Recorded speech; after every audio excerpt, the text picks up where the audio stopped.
Recently, I was going for a run, and I passed a man experiencing homelessness on the street. I see this same man on the same block every time I go for a run, and I always give him a high five as I'm running. On this particular night, he chased after me. After a few blocks, he caught up to me. I had no idea he'd been following me. He tapped me on the shoulder, gave me a cold bottle of water, and ran away. Wow. Sometimes those with the fewest things are the most generous. If you predicted a scarier outcome to that story, it is because we have been trained to fear people sleeping on the streets. In reality, people who are experiencing homelessness are far more likely to be the victim of abuse than the perpetrator. After my run, I went back to thank the man. I learned that his name is Ivan, and he has been on that block sleeping for 3 months. He told me that he fears closing his eyes at night. He's afraid that he'll be abused, and he has been. He's been kicked and spit at. He's had trash thrown at him. He's afraid he will die on the streets. Like Wayne Leffield and Larry Bailey and Major L. Fife IV. The people who died on the streets while experiencing homelessness had names. They had hopes and dreams and flaws and strengths like you and me. Some died from hypothermia, which claims the lives of 700 people experiencing homelessness in the US annually. Others died from being beaten to death, like 71-year-old George Moore. He was stabbed more than 70 times with a pocket knife outside of a train station in Philadelphia by someone who was a complete stranger to him. Moore has a sister, Kathy Driscoll. She described him as caring and generous and loving. He was an Army veteran and battled with schizophrenia. George is one of the many individuals throughout the country who are murdered while homeless. In total, 150 people in Philadelphia alone died last year while experiencing homelessness. In their deaths, we know some of their names. But during their time on the streets, these individuals could go days, sometimes months, or even years without hearing their own name called. Can you imagine that for a moment? How many times did you hear your name called today? Can you imagine what it's like to go for long stretches of time without hearing your own name spoken? That is what it's like for the people experiencing homelessness on the streets. It's an invisibility. Here, in the wealthiest country in the world, some people are disposable, and that's devastating. Who will have the guts, the stamina, the energy to tackle such an intense and multifaceted problem such as homelessness? Congress? I don't think so. No. The millennial generation? The generation of overconfident, lazy narcissists? Exactly. We need to reject the labels that have been bestowed on the youth of this nation.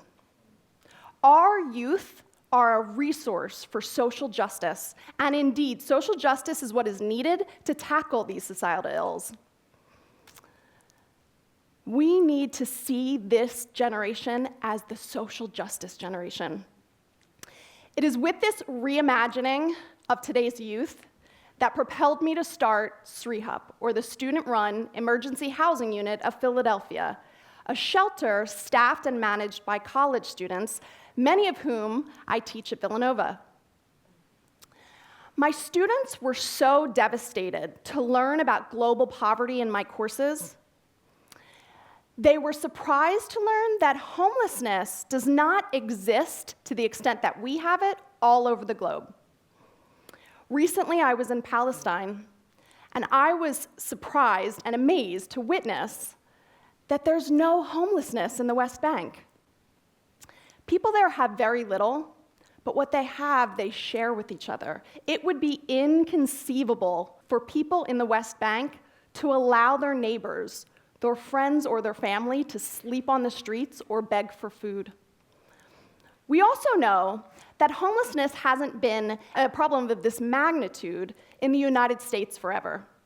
This is an epidemic that started in the 1980s due to shifts in policy related to incarceration, wages, education, healthcare, and housing. So we know that this is not inevitable. This is a solvable problem. And it is not only a moral necessity to end homelessness, it's actually also cost-effective. Average cities in the United States currently spend $62 million a year on 2,500 people experiencing chronic homelessness. That's $24,800 per person annually on things like ER visits and city-run shelter stays. Permanent supportive housing can yield a cost savings of $7,700 per person annually. What that means is it is less expensive to give a person an apartment, a case manager, and wraparound services than to allow them to live and die on the streets. My students wanted to make a difference, but they were unsure of where to start. So I harnessed their energy, and I set forth to create this shelter staffed and managed by students. So we didn't know what we were doing. I was inspired by a book I read by Scott Sider called Shelter, Where Harvard Meets the Homeless. It details the Harvard student-run shelter that's been in operation for about 35 years. I was amazed. So what did I do? I said to my students, we got to go to Harvard. Over spring break, I took my students to the shelter at Harvard, and we worked in the shelter for a week. At the end of the week, I gathered my students at a coffee shop in Boston, and I said, okay, we've seen what this entails. We can press on or stop now. What do you want to do? My students were more motivated than ever. That or heavily caffeinated. In either event, we came home and got to work. Within 6 months, we had lawyers, an insurance agent, a location, a 501c3 status from the IRS, and sleep deprivation. We opened our doors and our hearts on November 1st, 2012. SREHUP's mission is to engage students in the work of ending chronic homelessness. We are different than most shelters because most are drop-in shelters. People come and go all the time. At SREHUP, we house the same guests with us throughout the cold winter months and link them to empowering services needed to help them get back on their feet. They have case managers through Project Home, which link them to healthcare and mental health services. We also offer a variety of holistic opportunities and experiences designed to engage the whole person, body and mind and soul. So we have acupuncture services for pain management, because sleeping on the cold, hard streets for years on end creates pain, both physical and emotional. We have haircut services. The outstanding stylists at Richard Nicholas Hair Salon come to our shelter once a month to provide haircuts and shaves. This is an image that photographer Stu Goldenberg took on one of our makeover nights. It is amazing how transformative a haircut can be for somebody who's been unable to groom themselves on the streets. We take our guests to sporting events and art exhibits. One art project that is deeply rewarding for both students and guests alike is the Isaiah Zagar SREHUP partnership. Mosaicist Isaiah Zagar takes our students and guests to his workshop at Magic Gardens and teaches us the mosaic making process. We then go to a wall in the city and mosaic it together. This opportunity solidifies community. It's also a metaphor. Like the pieces of mosaic, tile, and mirror, we are all a little broken, but we're putting the pieces back together to create a thing of beauty. SREHUP, is it the solution? No. It's a Band-Aid on a wound that needs to be healed. But it is creating real difference for the people who stay with us, like Kenny. Kenny worked hard throughout the entire time he stayed with us to find housing, and by the end of the shelter season, he achieved it. SREHUP, along with our partners at Meredith Elementary School, provided him with bedding, pots and pans, and television to furnish his new home. The students in my daughter's first grade class at Meredith Elementary School made him this good luck card. Kenny was so touched he cried. Kenny is one of the individuals who stay with us who have success in transitioning out of homelessness. SREHUP is not only making that difference, but it is also cost-effective. It costs, on average, $15 to shelter a guest per night at our shelter. That is 1/5 of the cost of sheltering somebody in a city-run shelter. We are completely dependent on donations. Our students are learning leadership skills as well. So they meet people at the shelter, and they put names and faces to the problem of homelessness. Then these students are linked to readings, which help them to grapple these issues of homelessness, such as the pathways into it and the obstacles to overcoming it. Then SREHUP provides advocacy opportunities for our students. So students meet with representatives, they go on letter writing campaigns, and attend conferences on homelessness. These are 3 SREHUP students who attended the Clinton Global Initiative Conference and worked with other leaders throughout the country on these issues. SREHUP students are better prepared than most to work for the policy changes needed to reduce homelessness. Like Kyle Stefan, for example. He volunteered with us from the 2013 to 2014 shelter season. He poured hours of time into the shelter. His experiences there, building relationships with the guests, propelled him into a life of working to change the system. So he's currently serving a year at Border Service Corps on issues of immigration and poverty, and he's enrolled in University of Maryland College Park, getting a PhD in social justice and systemic change. Kyle is one of the many SREHUP students who is working to change the system. He thinks he will help reduce homelessness, and I think he will. SREHUP is a start. It's engaging students in this important work of social justice. It's also a focal point. So while it's run and managed by students, we utilize the gifts of the entire community. Whatever your strengths are, hairstylist, acupuncturist, photographer, musician, Girl Scout troops, school, mosque, church, everyone is needed. Everyone can make a difference.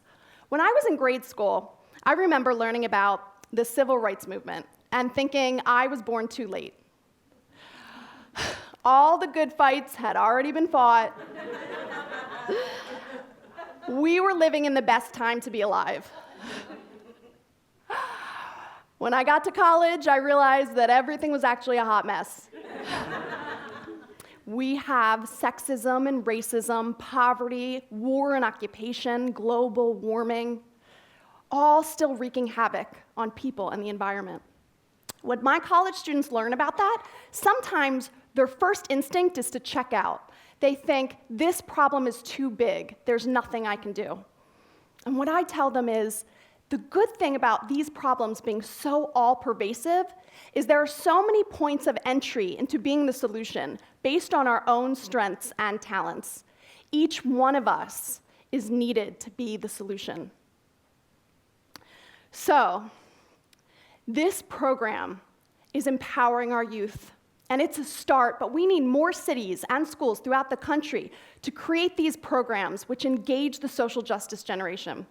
We need to imagine a more humane system. I want you now to imagine a night in a homeless shelter. What do you see there? Who's there? Why are they homeless? What is the mood like in that shelter? Allow for me now to paint you a picture of a night in a SREHUP shelter. It's 7 p.m., and the men have just poured into the shelter. It's freezing outside, 10 degrees, -5 factoring in the wind chill. Our men are tired, and they're hungry. So we quickly serve them the pasta and chicken dish that my friend Doc has generously prepared for the shelter. Quite frankly, it's delicious. The men start to take their seats around a long table.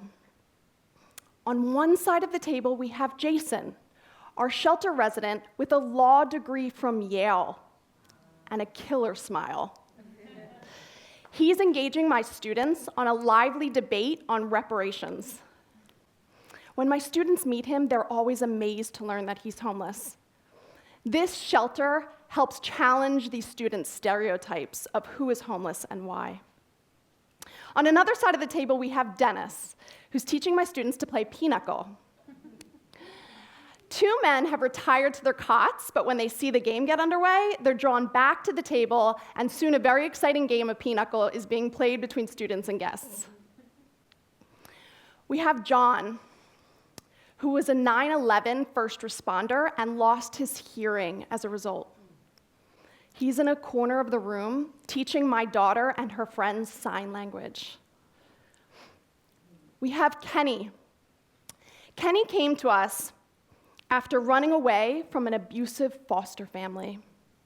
He is one of the 2 million individuals ages 18 to 24 who experience homelessness in the United States annually. The vast majority of them have aged out of the foster care system. When Kenny came to us, he pined away for art supplies. That's all he talked about. On this particular night, my student Dan at Pennsylvania Academy of the Fine Arts surprises him with a French easel, oil paints, and paper, and the two go to a corner of the shelter and start to work on art together. It's freezing outside, but it is warm in here. There are relationships being forged, and lives being saved, and lessons being learned. These lessons are transformative.